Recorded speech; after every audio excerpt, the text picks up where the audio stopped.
సంక్రాంతి పండుగ అంటే పతంగుల పండుగే. తీరి తీరి డిజైన్ల పతంగులు కొనుక్క రావాలి. ఎవ్వరికి అందనంత ఎత్తుకెగిరేయాలి. ఏరేటోళ్ళు పేంచి కొడితే పతంగులు నడిమిట్ల దిగకుంటుంటానికి చైనా మంజలు ఆడకం చేస్తుంటారు. దాంతోని 1700 పక్షులు కాలం చేస్తున్నాయని సర్కారోళ్ళు వద్దన్న సుత అందరూ అవే వాడుతున్నారు. కానీ మునుపట్ల లేకుండే. పండుగకు 2 నెలల ముందు నుంచే కాటన్ మంజాలు తయారు చేసుడు జోరుంటుండే పట్నంలా. కానీ ఇప్పుడు ఎట్లున్నదంటే పట్నం దూల్పేటల మాంజా పతంగులు తయారు చేసుడు జోరుగా నడుస్తుంది. అట్లాని చైనా మాంజా గాదుల్లో అచ్చమైన కాటన్ ఆడకం చేసి చేత్తో తయారు చేస్తారు. రాత్రంతా నానబెట్టిన బియ్యంతోని మెత్తగా బువ్వండి ఇట్లా ముద్దలు చేస్తారు. దానికి కాంచ్ పౌడర్ అటెనక రంగులు కలిపి ఇట్లా కాటన్ దారాలకు రుద్దుతారు.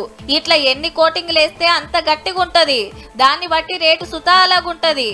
అట్లాని గంటో 2 గంటలు గాదుల్లో ఎర్ర టెండల ఏం తక్కువ 7 గంటలు చెమట తీస్తే చక్కటి మాంజా తయారైతుందట. ఈడికి మంచిగానే ఉన్నది. కానీ ఇప్పుడు దూల్పేటల మాంజా తయారు చేస్తోళ్లే లేకుండా ఇండ్రు. 20 years బ్యాక్ ఒక 200 మంది బతుకుంటాడు. ఇప్పుడు అయితే ఒక 10-15 మెంబర్సే బతుకుంటున్నాం మేడం. మున్పు 200 కుటుంబాలు మాంజాలు పతంగులు తయారు చేసుకుంటా ఇండ్లెలా తీసుకునేదట. కానీ ఇప్పుడు 10-15 కుటుంబాలు మాత్రమే గీ పనులున్నాయి.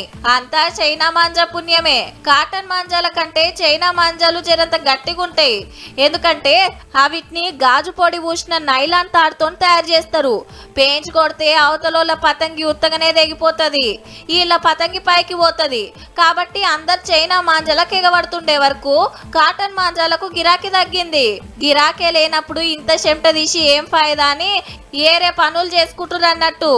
అటు పక్షుల పానాలు తీసే వాతావరణం ఖరాబ్ చేసే చైనా మాంజాలకు బదులు ఎవ్వలకు ఏ తక్లీఫ్ లేని కళాకారులకు ఉపాధి చూపెట్టే గీ కాటన్ మాంజాలు ఆడకం చేస్తే మంచిది. జర సోచాయించుర్రి మీరు సుతా.